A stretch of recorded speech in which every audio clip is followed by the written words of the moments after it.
Ah, need some space in here. Need some space in. Hello, my name is Nuno, and I'm Johnny, the only cardboard monkey who can alpha game you and insult you in the same turn.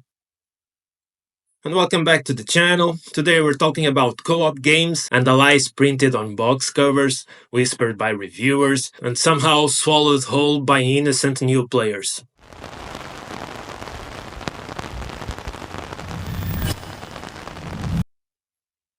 Let's be honest, the world of co-op games is full of half-truths. So here's my story. When I first joined the hobby, I binged every top 10 games video, every gateway games list, and so many of those included co-op games like Pandemic, Robinson Crusoe, Spirit Island, and many others.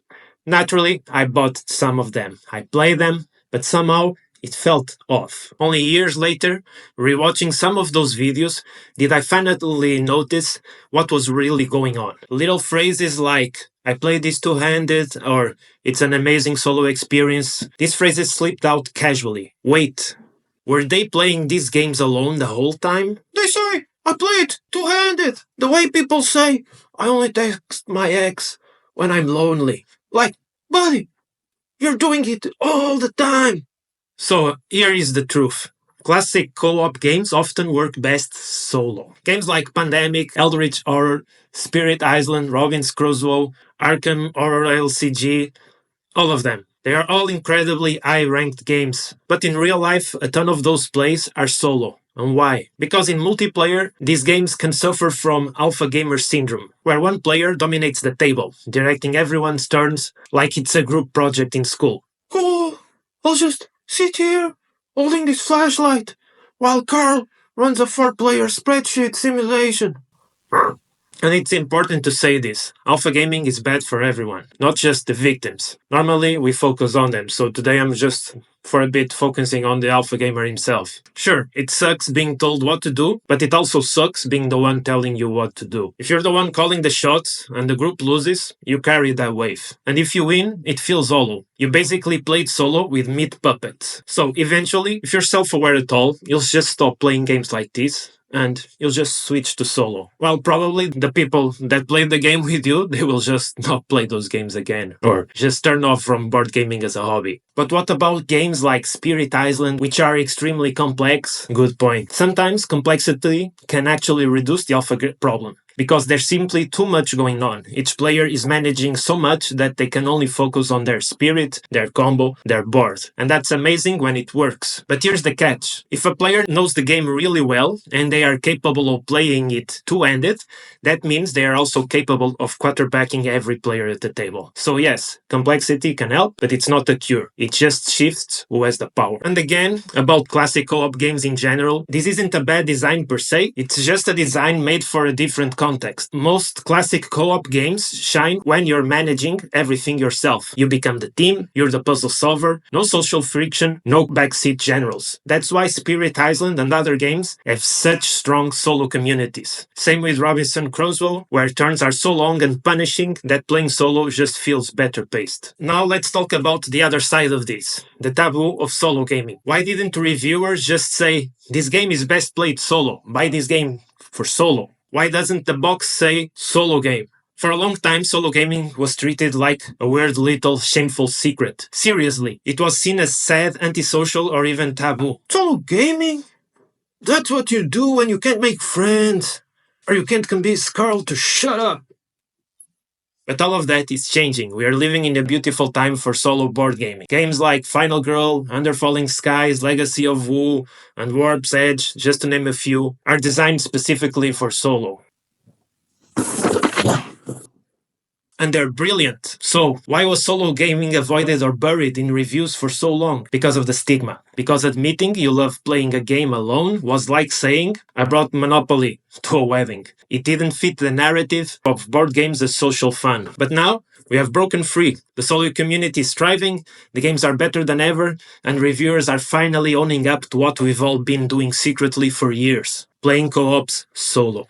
Also, why don't the boxes say that the game is meant for solo? Because it doesn't sell the dream. Co-op games are marketed as social, shared experiences. Saying play it solo might make it sound less exciting to new players, especially when you're trying to build a collection to play with friends or family. Okay, enough with the gloom, let's talk about great co-op design. Games that actually shine with other people. What makes them work? They usually avoid the alpha gaming problem with limited information, real-time pressure, or symmetry.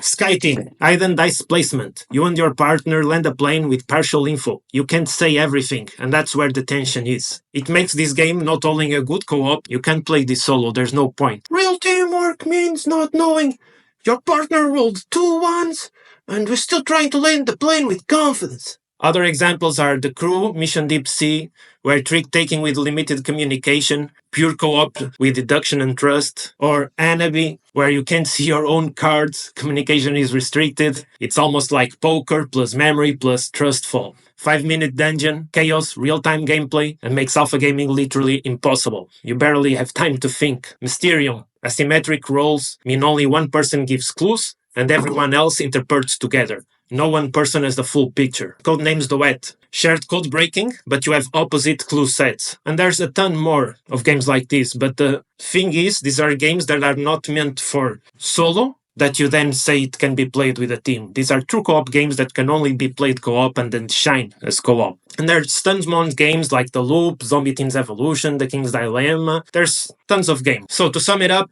the best multiplayer co-ops have limited information, encourage simultaneous or real-time play, use asymmetry or hidden goals, and require trust and communication. That's what turns co-op into a social game, not just a shared puzzle, because that's the truth. Co-op experience versus shared puzzle. Pandemic is a shared puzzle. All those classic games, they are shared puzzles. Yeah, these are the co-op games I currently have with me. Sorry, these are the boxes that I have right now. Forgot to show them earlier. Man, when are you going to start being a real YouTuber, man? You prepare shit up. You don't fuck up in the middle, man. You know what you're doing. When is that time going to be? Jesus, man. If you're new to the hobby, it's super easy to be misled by glowing reviews of older co-op games. They are absolutely great games, but often better when played alone. So yeah, co-op games aren't broken, they are just misunderstood. And we're finally entering a new era where solo gaming is celebrated, not shamed. That means better design, more honest conversations, and way fewer awkward game nights. Whether you want a deep solo challenge or a loud, chaotic team game, the trick is knowing what kind of co-op experience you're buying. Also, don't feel bad. We have all fallen into the trap of trying to make Pandemic work with 4 players, only to realize one person is doing all the thinking and 3 others are just moving pieces. That's not your fault. It's just not how the game shines. Unless you like being a meat pawn, in which case, Carl is ready to lead you into glorious cardboard battle. Fuck you, Carl! So yeah, co-op games are not broken. They are often misunderstood, but if you know what you're getting into, they can be amazing. Just make sure you pick the right ones for the right experience. And next time someone says a game is an amazing co-op, maybe ask them, how do you actually play it? And if they say to win it, slap the meeple out of their hand. No, don't do that, Johnny. But remember, yeah! Fuck you, Carl! Fuck you, Carl! Let's beat up Carl, man! Let's beat up Carl, man! Get something heavy, man! Get something heavy! Let's go! And that's it for this video. Thanks for watching. As always, comment, like, and subscribe. Let me know your experiences with co-op games and solo co-op game, and play more games and stay awesome.